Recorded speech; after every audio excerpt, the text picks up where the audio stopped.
Assalamualaikum warahmatullahi wabarakatuh. Ensiklopedia Al-Fatih kembali ke hadapan Anda untuk berbagi info Islami. Semoga menginspirasi aktivitas Anda hari ini. Dan jangan lupa klik tombol subscribe dan aktifkan notifikasi tombol lonceng agar tidak tertinggal berita terbaru dari Ensiklopedia Al-Fatih.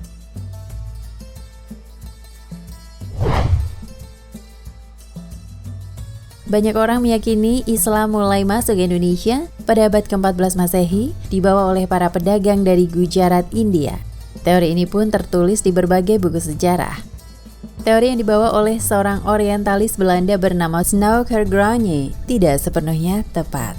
Pasalnya, sejumlah pakar sejarah dan arkeolog membuktikan Islam sudah masuk ke Nusantara sejak Rasulullah SAW masih hidup. Arkeolog dari Australia National University Peter Bellwood menemukan bukti-bukti yang menunjukkan telah terjadi kontak dagang antara para pedagang Cina, Indonesia, dan Arab sebelum abad ke-5 Masehi. Pada tahun ini, Rasulullah belum lahir. Bellwood menyebutkan beberapa jalur perdagangan utama sudah berkembang sehingga dapat menghubungkan Nusantara dengan Cina. Hal itu dibuktikan dengan adanya temuan tembikar Cina dan benda berbahan perunggu dari zaman dinasti Han di selatan Sumatera serta Jawa Timur.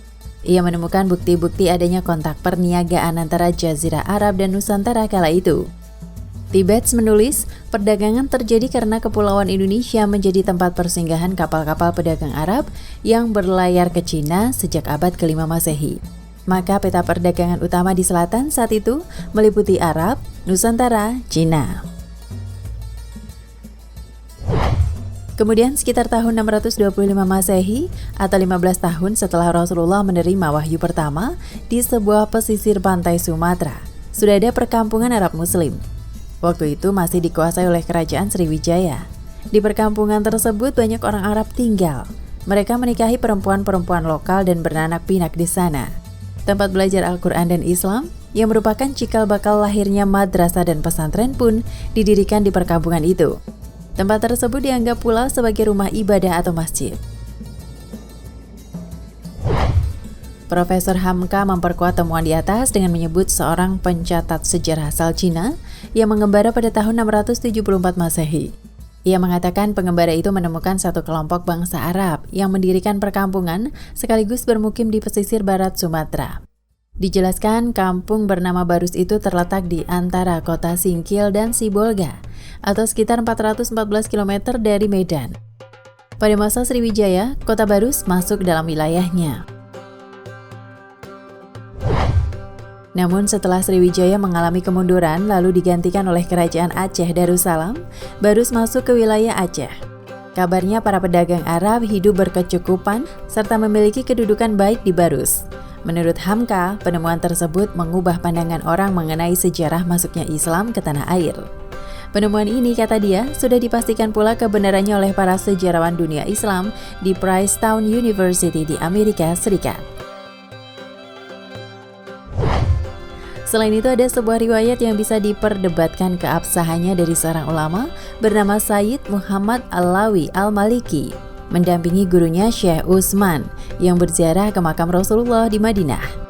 Ketika rombongan tengah khusyuk bermunajat dan bersolawat di depan makam Rasulullah, tiba-tiba Syekh Utsman dibuka mata batinnya sehingga kasyaf bertemu dengan Rasulullah yang tengah diikuti oleh beberapa kelompok manusia di belakangnya. "Siapakah gerangan ya Rasulullah?" tanya Syekh Utsman.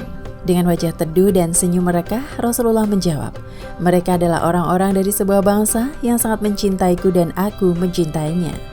Jawaban itu semakin membuat penasaran Syekh Utsman. "Dari bangsa manakah mereka ya Rasulullah?"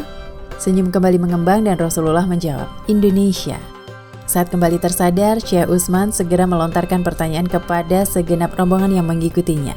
"Adakah kalian di sini yang berasal dari Indonesia?" "Aku sangat mencintai Indonesia karena Rasulullah mencintai mereka," ungkapnya.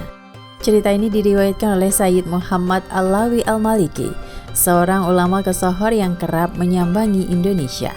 Wallahu a'lam bishawab. Nah pemirsa Ensiklopedia Al-Fatih, sampai di sini perjumpaan kita kali ini. Semoga menginspirasi.